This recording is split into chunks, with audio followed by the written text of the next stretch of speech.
আমি ১৯ বছর বয়সে ডেইলি স্টারে ঢুকছিলাম।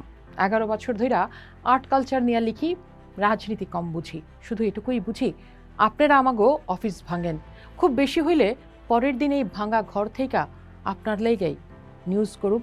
আপনারা ছায়ানট ভাঙেন, ২ দিন পর তবলা হারমোনিয়াম নিয়া ওরা আপনাদেরই গান শোনাইব, আমিও জয়েন করুম। এছাড়া আসলে আমরা আর কিছু শিখি নাই। যে প্রোপাগান্ডা দিয়া আপনারে শিখাইছে আমরা বিদেশ থেকে টাকা পাই, ওইটা আমি পাইলে ভালোই হইতো। বিছানায় পড়া বাপের চিকিৎসা সিঙ্গাপুরে করাইতে পারতাম। বিশ্বাস না হইলে বাসায় চায়ের দাওয়াত রইল। যেভাবে হাদি ভাই ময়লা পানি ফেলা লোকরে চায়ের দাওয়াত দিছিল, আপনার ভাঙচুরের জবাব আমরা ভালোবাসা দিয়েই দিব ইনশাল্লাহ। এটা আমার কথা না, ডেইলি স্টারের সাংবাদিক সাদি মোহাম্মদ শাহনেওয়াজের কথা। কর্মক্ষেত্রের ধ্বংসস্তূপের উপর দাঁড়িয়ে এই কথাটি লিখেছেন সাদি।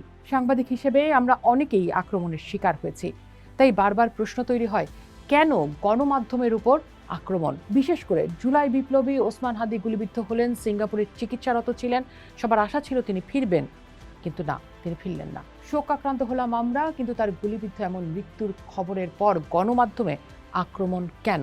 তার মৃত্যুকে ঢাল বানিয়ে একটা মবের হামলা দেখলাম প্রথম আলো, ডেইলি স্টারের মতো শীর্ষস্থানীয় গণমাধ্যমগুলোতে। বাংলাদেশে যে সংবিধান সংস্কারের কাজ চলছে, সেখানেও লেখা আছে বাক স্বাধীনতার কথা, সংবাদপত্রের স্বাধীনতার কথা, মত প্রকাশের অধিকারের কথা।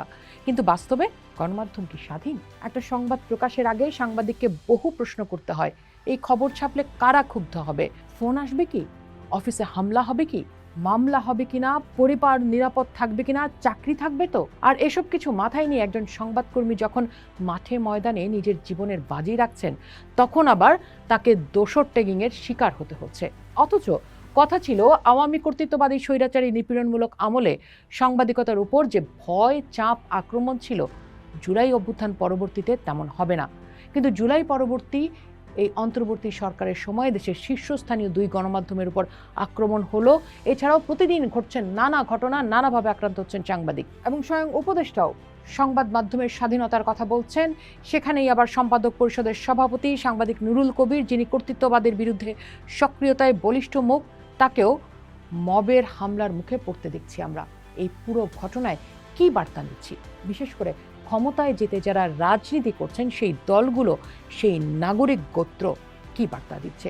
ফেসিবাদ, উগ্রবাদ, মব সন্ত্রাস, দুর্নীতি, ক্ষমতার অপব্যবহার নিয়ে প্রশ্ন তোলা গণমাধ্যমের কাজ। কিন্তু যখন সেই গণমাধ্যমেই আক্রমণের শিকার হয়, তখন প্রশ্ন ওঠে, ক্ষমতা সে যে আমলেরই হোক কিংবা যে গোত্রেরই হোক, সে নিজে আসলে গণমাধ্যমকে কতটা স্বাধীন দেখতে চায়? পোস্ট দেখুন, ভাবুন, করুন, পোস্টের সাথেই থাকুন।